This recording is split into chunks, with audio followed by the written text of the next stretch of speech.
Bem, pessoal, vamos de BTC no fim de tarde dessa quarta-feira, 22 de março, agora na Espanha, 21 horas e 23 minutos, no Brasil, 17h23 da tarde.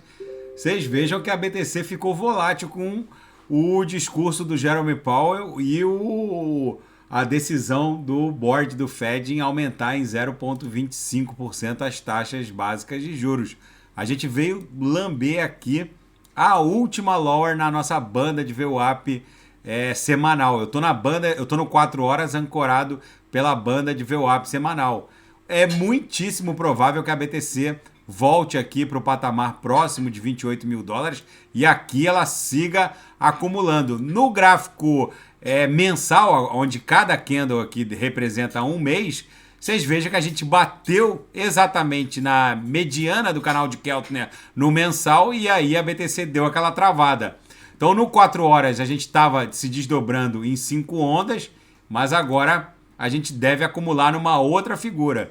Fez 1, 2, 3, estava ameaçando aqui 4, ameaçando fazer uma quinta onda, mas é muito provável que isso aqui vai ficar lateralizando, possivelmente numa figura triangular, para depois se decidir em direção a 30 mil dólares. No diário, a BTC nesse momento segue desenhando um doji, que é um candle com pavios e um corpo real, pavios e um corpo real formando uma cruz, ou seja, o corpo real ínfimo, os pavios ficaram longos, mas é um doji que é um candle de indecisão. Mas a gente ainda transita por cima do canal de Keltner. O ímpeto comprador dessa amplitude ondulacional compradora ainda não terminou. Na projeção, a nebulosidade esverdeada segue com ambas as linhas agressivamente apontadas para cima. Na minha leitura, a BTC vai promover aqui uma acumulação lateralizada que pode durar 1 ou 2 dias para depois seguir em direção a 30 mil dólares.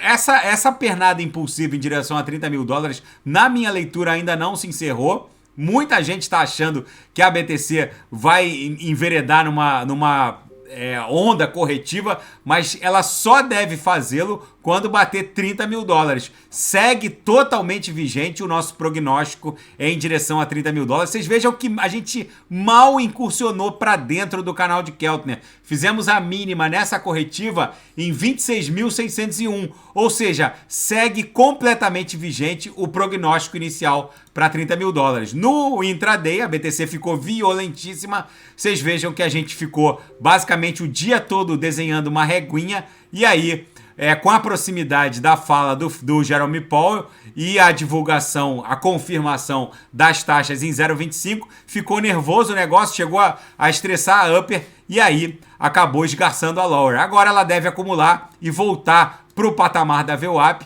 ali um pouquinho acima de 28 mil dólares e ali sim acumular para depois se decidir numa pernada em direção a 30 mil. Na seara fática, BTC fica muito volátil depois que o Fed subiu as taxas básicas em 0,25.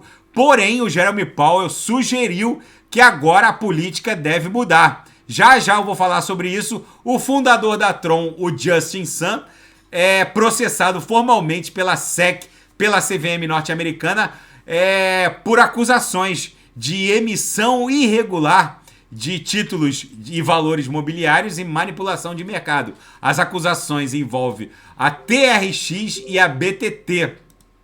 E o Arthur Hayes, o bilionário fundador da BitMEX, ele ainda acha que a BTC vai bater $1 milhão ainda nesse ciclo. Ele não acredita que a BTC fará isso em 90 dias, como o ex-CTO da Coinbase afirmou, mas ele reporta que muitos fatores estão confluindo para que a BTC, nesse ciclo ainda, bata $1 milhão. Vamos ver se isso vai se confirmar. Na seara geopolítica e finanças internacionais, o Fed aumenta as taxas básicas de juros em 1/4 de ponto e concorda que há um estresse no sistema bancário norte-americano. O Federal Reserve elevou as taxas básicas de juros pela 9ª vez consecutiva para combater a inflação. Sinalizou que a turbulência do sistema bancário pode encerrar a campanha de aumento das taxas e deu a entender que um novo aumento só viria se as condições assim o exigirem. Enfim, na minha leitura ele também deu a entender que só vai aumentar se houver uma mega pressão inflacionária. Vamos ver. A Rússia diz que a sua reserva de ouro vem crescendo desde as sanções impostas pelo Ocidente. Para quem não sabe, o Ocidente acabou dando um freeze nas reservas cambiais russas e agora eles vão trocando a sua referência cambial internacional por o dólar e o euro são paulatinamente substituídos pelo yuan chinês. E o Banco Central russo afirmou que tem, nesse momento, 74,9 milhões de onças de ouro, o que equivale a 135,6 bilhões de dólares. China e Rússia aprofundam um acordo nuclear e deixam o Pentágono no limite. A visita do Xi Jinping, ao Kremlin, o encontro entre o Vladimir Putin e o seu colega chinês, o Xi Jinping, acabou sendo objeto de um acordo que acabou revelando um acordo de longo prazo para continuar o desenvolvimento de reatores de nêutrons rápidos. O anúncio veio entre uma série de outros acordos ultimados na terça-feira, ontem, após a visita de 3 dias de Xi Jinping a Moscou. Em dezembro, a Rosatom Corporation, a gigante nuclear controlada pelo Kremlin, terminou de transferir 25 toneladas de urânio altamente enriquecido para o primeiro reator rápido CFR-600, uma instalação que, segundo analistas geopolíticos, teria a capacidade de produzir até 50 ogivas nucleares por ano. Esse acordo, esse estreitamento militar entre Rússia, China e o Irã está deixando os Estados Unidos muito preocupados. E, enfim, gente, o mundo está virado numa hecatombe nuclear.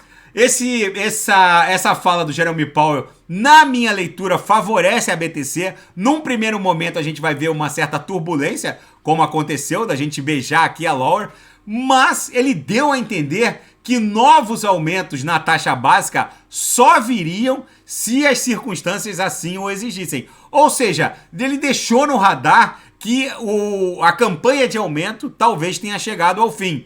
A Nasdaq reagiu mal, a BTC também reagiu muito mal. Chegamos a perder 27 mil dólares em algum momento, agora está 27.052. Vamos ver como ela vai reagir. Ela segue transitando por cima do canal de Keltner, ou seja, esse ímpeto vendedor ainda não está dando sinais de arrefecimento. Na projeção, a nebulosidade segue com ambas as linhas muito agressivamente apontadas para cima.